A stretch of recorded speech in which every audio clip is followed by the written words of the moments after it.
The prevailing narrative is a calculated distraction.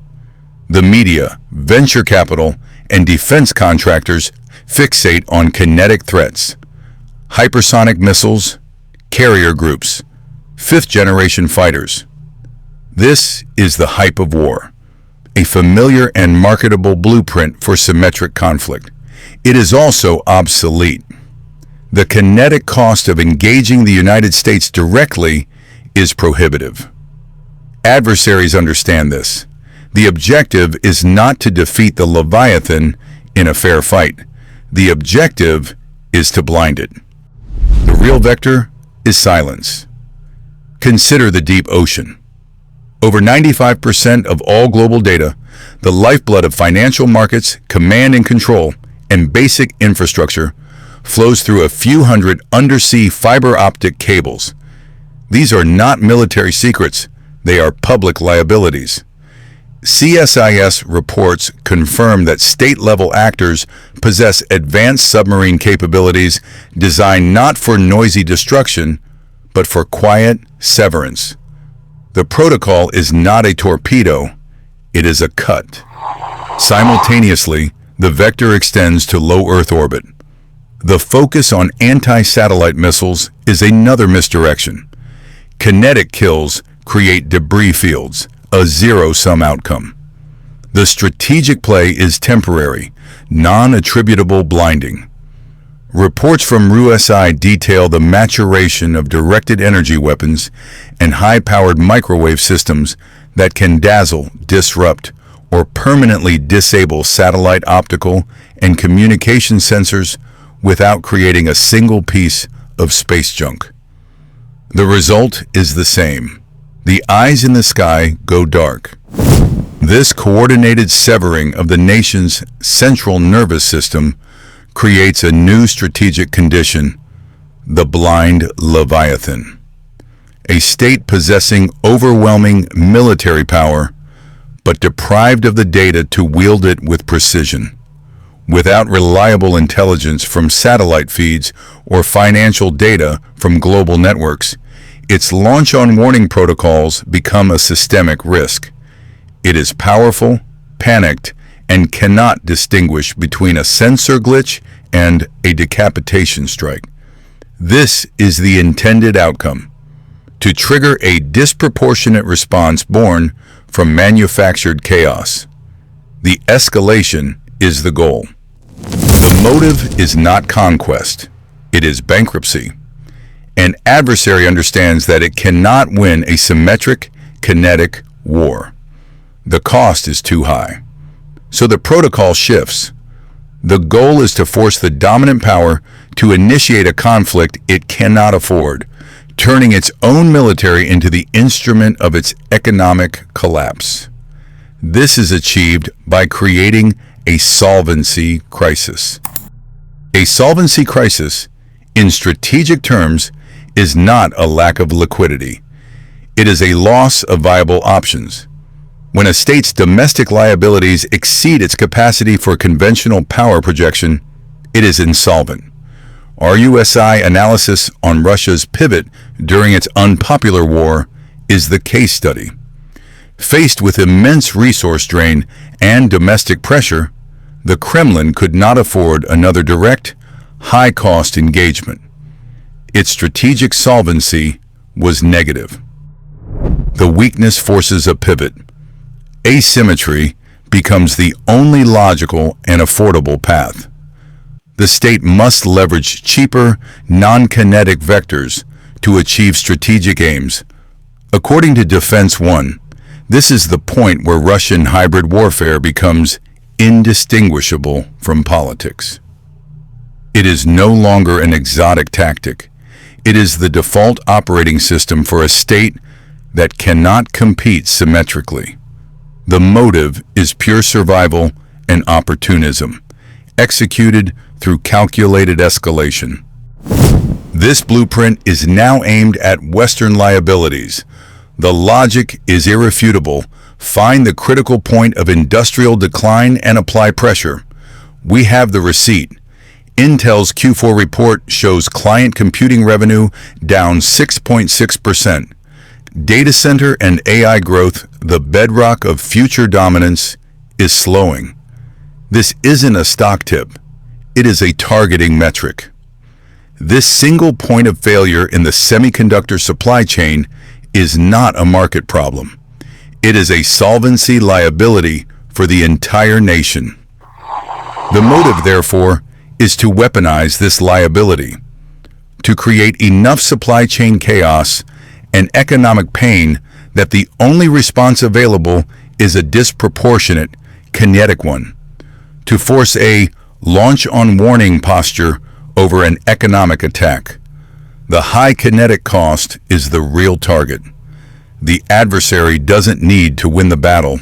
It only needs the battle to begin. That is how you turn a nation's strength into the accelerant for its own systemic failure. This is the core of the asymmetric escalation blueprint. The math is irrefutable. According to analysts at RUSI, the Royal United Services Institute, the kinetic cost-exchange ratio has inverted. On one side, a $5 million main battle tank, a legacy asset requiring a solvent industrial base. On the other, a $500 drone, a 10,000 to 1 cost disparity. This is what strategists call the democratization of violence. Lethal capability is no longer monopolized by superpowers. It is now a commodity. The objective is not a symmetric, kinetic victory. It is strategic bankruptcy through 1,000 cuts.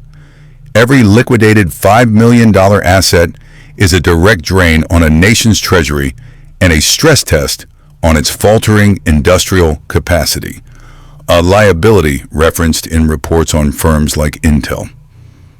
Adversaries do not need to build a better tank. They only need to use this economic leverage to turn expensive platforms into liabilities. It is a vector designed to force a choice: accept systemic economic attrition or trigger a disproportionate launch-on-warning military response. The staging ground for this new theater of conflict is not a conventional battlefield. It is the gray zone. These are regions of engineered instability, selected for their pre-existing fractures.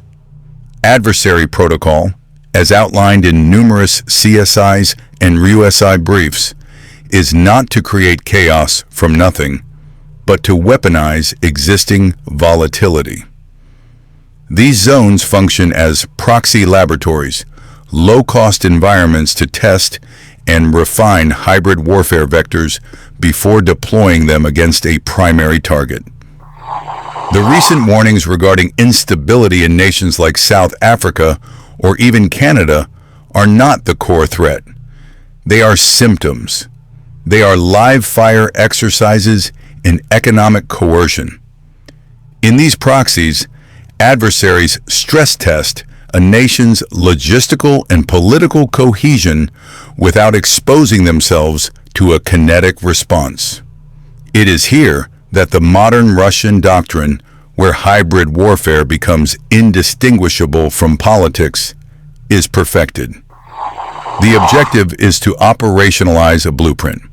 For example, how to weaponize a nation's control over platinum group metals to trigger a solvency crisis in the Western automotive or semiconductor sector. The chaos in the proxy lab is a rehearsal. The true target is the industrial liability of the dominant power. The faltering performance of a domestic asset like Intel, with its revenue down 4.1% year over year, is not just a market signal. It is the bullseye. Every lesson learned in these gray zones is cataloged. Each successful disruption is a proven vector ready for deployment against the core. The goal is mathematical. Apply precise, asymmetric economic pressure until the target is forced into a disproportionate kinetic response. This is the accelerant. The playbook, refined in the periphery, is designed to turn a domestic strategic vulnerability into the trigger for systemic global conflict. The doctrine is known as launch on warning. According to CSIS analysis, it is a protocol designed to prevent a decapitation strike. If an adversary's nuclear launch is detected, the protocol dictates an immediate retaliatory launch before the incoming warheads can neutralize command and control or eliminate the arsenal. Solvency is not measured in dollars, but in launch capability. The entire system is predicated on the integrity of the sensor network, a vast interconnected web of satellites, ground-based radar, and undersea detectors. This sensor network, however, is a domestic liability. Its hardware is a direct product of the nation's industrial base. When a foundational chipmaker like Intel reports systemic decline, with data center and client computing revenue underperforming, it is not a market event. It is the degradation of a strategic asset. Every flawed chip, every compromised firmware update becomes a latent vulnerability embedded directly into the nation's central nervous system. Adversaries understand this. They will not challenge the system with a symmetric, kinetic cost. Instead, they weaponize this industrial weakness. As documented by Defense One, hybrid warfare has become the primary vector for escalation. A targeted cyber attack, costing fractions of a single missile, can be deployed to exploit these known hardware liabilities. The objective isn't to steal data, it is to induce sensor blindness. This creates the fog of digital war. The main command screen goes black. The data stream ceases. The commander now faces a zero-sum calculation. Is this a system failure caused by degrading domestic components? Or have the sensors just been vaporized by a first strike? The absence of a signal becomes the signal. The protocol of launch on warning was designed for a world of clear signals, not weaponized silence. The commander is forced to launch out of fear. This is the blueprint. A low-cost cyber attack, leveraging a pre-existing industrial decline, coerces the target into a disproportionate, world-ending kinetic response. The economic weakness is not the target. It is the trigger. It is the accelerant used to turn a digital ghost into a global fire. Adversaries no longer calculate the kinetic cost of sinking a carrier group. The new calculus is the cost-to-chaos ratio of crippling a strategic liability. This is the blueprint of asymmetric escalation. As confirmed by Defense One, Russian hybrid warfare has become indistinguishable from politics. A permanent, low-intensity conflict waged on economic terrain. The primary target vector is not a military base, it's a fragile node in the domestic industrial complex. Intel's data center and AI division, posting revenues of $4.74 billion, underpins the entire digital economy, from banking to logistics. This dependency is not a market feature. It is a pre-calculated systemic point of failure. The calibration forecast. Within the next 12 months, expect an unexplained systemic outage targeting a Tier 1 North American cloud data center. The outage will last between 48 and 72 hours, disrupting port logistics and financial settlements. It will not be attributed to a state actor. Legacy media will frame it as a catastrophic but coincidental hardware and software failure. This event is not the attack. It is a calibration shot to measure the precise political and economic response time. It is a test of the protocol required to turn an economic liability into the primary accelerant for global conflict.